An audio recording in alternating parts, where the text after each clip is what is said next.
Hi dears. സാധാരണ നമ്മൾ സ്റ്റൗവിലല്ലേ നെയ്ച്ചോറാക്കുന്നത്. എന്നാൽ പിന്നെ ഇന്ന് അടുപ്പിലുണ്ടാക്കുന്നെന്ന് വിചാരിച്ചു. ഞാനും മോളും കൂടിയാണ് കേട്ടോ ചെയ്യുന്നത്. അങ്ങനെ അടുപ്പിൽ തീയെല്ലാം ആക്കി അതിന് ശേഷം ഒരു ചെറിയൊരു സ്റ്റീൽ ചരുവം വെച്ച് കുറച്ച് വെളിച്ചെണ്ണ ഒഴിച്ചു. വളരെ കുറച്ച് നെയ്യ് ചേർക്കേണ്ടതാണല്ലോ. എന്നിട്ട് ഒരു സവാള പിന്നെ അരിഞ്ഞ് അതിട്ട് വഴറ്റാൻ തുടങ്ങി. അതിന് മുമ്പ് നമ്മൾ അരി പിന്നെ ഒരു 2 ഗ്ലാസ് അരി കുതിർത്ത് കഴുകി വാരി വെച്ചിട്ടുണ്ട് കേട്ടോ. സവാള നന്നായി വഴന്ന് കിട്ടുന്നതിന് വേണ്ടിയിട്ട് കുറച്ച് ഉപ്പുനീര് ഒഴിച്ച് കൊടുക്കാവേ. അതിനുശേഷം നമ്മൾ വീണ്ടും നന്നായി ഇളക്കി കൊടുക്കണം. ബ്രൗൺ നിറമാകുന്നത് വരെ നന്നായി ഇളക്കി കൊടുക്കാം. തീയുടെ കാര്യം ഇടയ്ക്ക് ശ്രദ്ധിക്കണം കേട്ടോ, ഇല്ലെങ്കിൽ അത് കരിഞ്ഞു പോകാൻ സാധ്യതയുണ്ട്.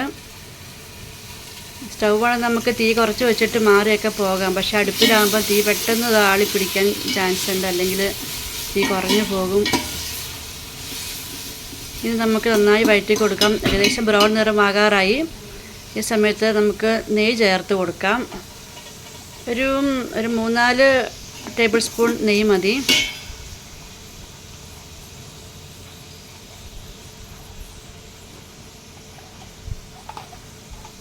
നന്നായി ഇളക്കി കൊടുക്കുക. അതിനുശേഷം നമുക്ക് ആവശ്യമുള്ള കറുവപ്പട്ട, ഗ്രാമ്പൂ, ഏലക്ക ഒക്കെ ഇട്ട് കൊടുക്കാം. വളരെ കുറച്ച് മതി കേട്ടോ, ചെറിയ രീതിയിൽ ഉണ്ടാക്കുന്നതാണ്. കറുവപ്പട്ട, ഗ്രാമ്പൂ 2 ഗ്ലാസ് അരിക്കുള്ളത് ആണിത്. വളരെ കുറച്ച് മതി. അതും നന്നായി ഒന്ന് വഴന്ന് വരുന്നത് വരെ ഇളക്കി കൊടുക്കുക. വഴറ്റിയെടുക്കണം. അപ്പോഴേക്ക് ആവശ്യമുള്ള വെള്ളം നമ്മൾ തിളപ്പിച്ച് വെച്ചിരിക്കണേ. അതിന് മുമ്പ് 2 ഗ്ലാസ് അരി ആയത് കാരണം 4 ഗ്ലാസ് വെള്ളം ചൂടാക്കി വെച്ചിട്ടുണ്ട്. നമുക്കിതിലേക്ക് അരി ഇട്ട് കൊടുക്കാം.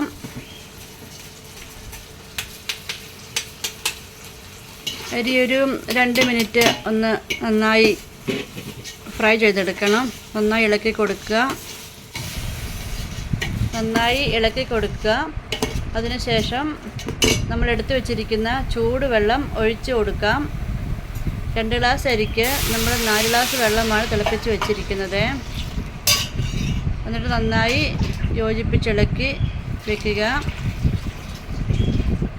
അതിനുശേഷം കുറച്ച് ഉപ്പ് ഒഴിച്ചു കൊടുക്കാം.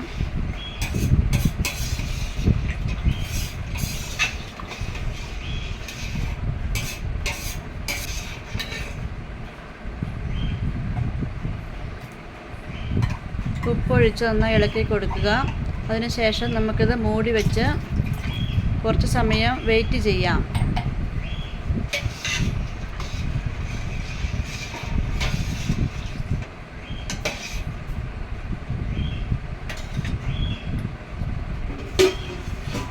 ഇനി ഒരു 4-5 മിനിറ്റ് നമുക്ക് വെയിറ്റ് ചെയ്യാം.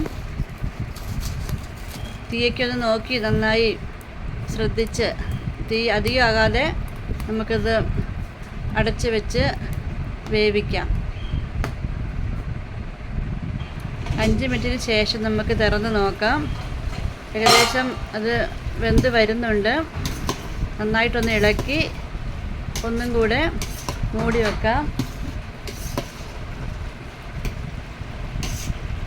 കരിഞ്ഞു പോകാതെ ശ്രദ്ധിക്കണം കേട്ടോ. ഒരു 5 മിനിറ്റും കൂടി നമുക്കിത് മൂടി വെച്ച് വേവിക്കാം. ഇനി തീ കുറച്ച് വെച്ചാൽ മതി.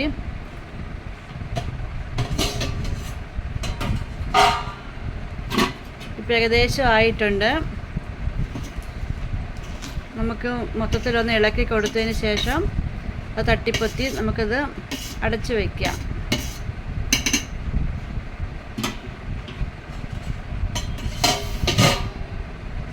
നെയ്ച്ചോറ് റെഡി ആയിട്ടുണ്ട്. നമുക്കിത് വാങ്ങി വെക്കാം. അതിനുശേഷം നമുക്ക് അതിൽ വറുത്തിരണ്ട സവോളയും അണ്ടിപ്പരിപ്പ്, മുന്തിരിയൊക്കെ നമുക്ക് റെഡിയാക്കാം. ഒരു ഇരുമ്പുചട്ടി അടുപ്പിൽ വെച്ചതിന് ശേഷം വെള്ളമൊക്കെ തുടച്ച് ക്ലീൻ ആക്കിയതിന് ശേഷം കുറച്ച് വെളിച്ചെണ്ണ ഒഴിച്ച് കൊടുക്കാം.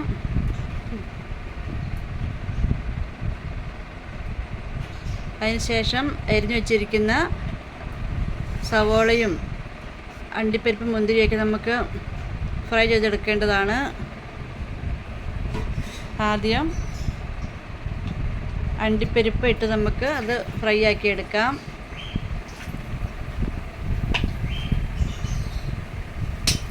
തീ കുറച്ച് കുറവായിരുന്നു, അല്ലെങ്കിൽ വേഗം അതായി കിട്ടുമായിരുന്നു. ഇപ്പോൾ ഏകദേശം റെഡിയായി വന്നിട്ടുണ്ട്. വേഗം തന്നെ അത് എടുക്കണം, ഇല്ലെങ്കിൽ കരിഞ്ഞു പോകും.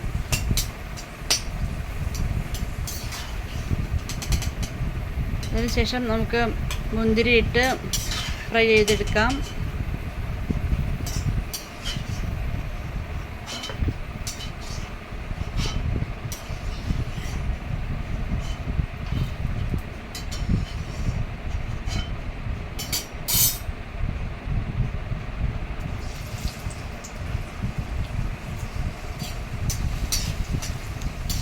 മുന്തിരി വേഗം ഫ്രൈ ആയി കിട്ടും.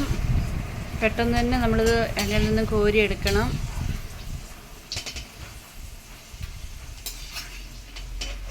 സവോള ഫ്രൈ ആയി കിട്ടാൻ കുറച്ച് സമയമെടുക്കും.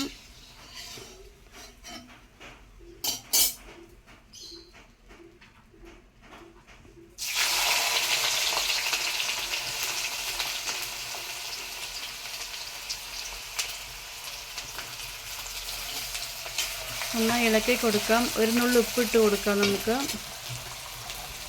ഉപ്പുനീരുണ്ടായിരുന്നു, അതുകൊണ്ട് ഉപ്പുനീര് നമുക്ക് ഒഴിച്ചിട്ട് നന്നായി ഇളക്കി കൊടുക്കാം.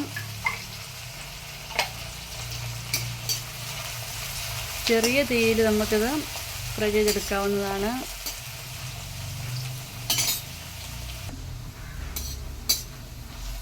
ഒരു ബ്രൗൺ നിറം ആകുമ്പോഴേക്കും അത് നമ്മൾ എടുക്കണം, ഇല്ലെങ്കിൽ ഇത് പെട്ടെന്ന് കരിഞ്ഞു പോകാൻ സാധ്യതയുണ്ട്. നന്നായി ഇളക്കി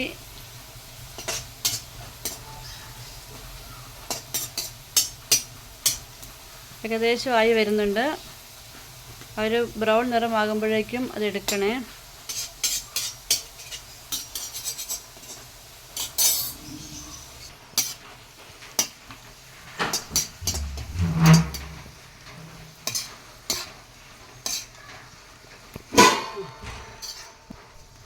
നന്നായി ഫ്രൈ ആയ സവോള നമുക്ക് എണ്ണയിൽ നിന്നും കോരിയെടുക്കാം. ഓയിൽ ഒട്ടുമില്ലാതെ നന്നായി പ്രസ് ചെയ്ത് കൊടുത്ത് നന്നായി കോരിയെടുക്കുക. അതിന് ശേഷം നമുക്ക് നെയ്ച്ചോറ് ഒന്ന് നന്നായി ഇളക്കി കൊടുക്കുക, അല്ലെങ്കിൽ കട്ട പിടിച്ചു പോകാൻ സാധ്യതയുണ്ട്. മൊത്തത്തിൽ നന്നായി ഒന്ന് മറിച്ചിട്ട് ഇളക്കി എടുത്തതിന് ശേഷം നമുക്ക് മുകളിൽ ഈ അണ്ടിപ്പരിപ്പ്, മുന്തിരി, സവോളയൊക്കെ ഇട്ട് കൊടുക്കാം.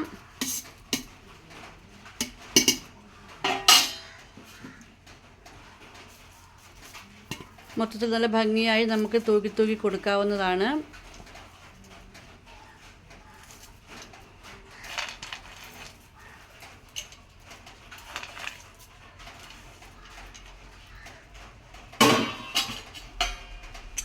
അതിനുശേഷം നമുക്ക് ഒന്ന് നന്നായി തട്ടിപ്പൊത്തി വെച്ചതിന് ശേഷം മൂടി വെക്കാം.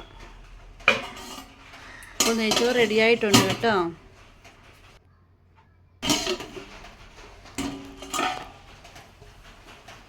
ഇതിനുശേഷം നമുക്കിത് കഴിക്കാനായിട്ട് എടുക്കാവുന്നതാണ്.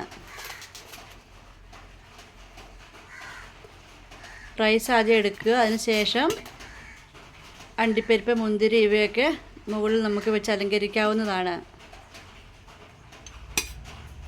ഇതിന് കൂടെ പിന്നെ നല്ലൊരു കറി കൂട്ടി നമുക്ക് കഴിക്കാം.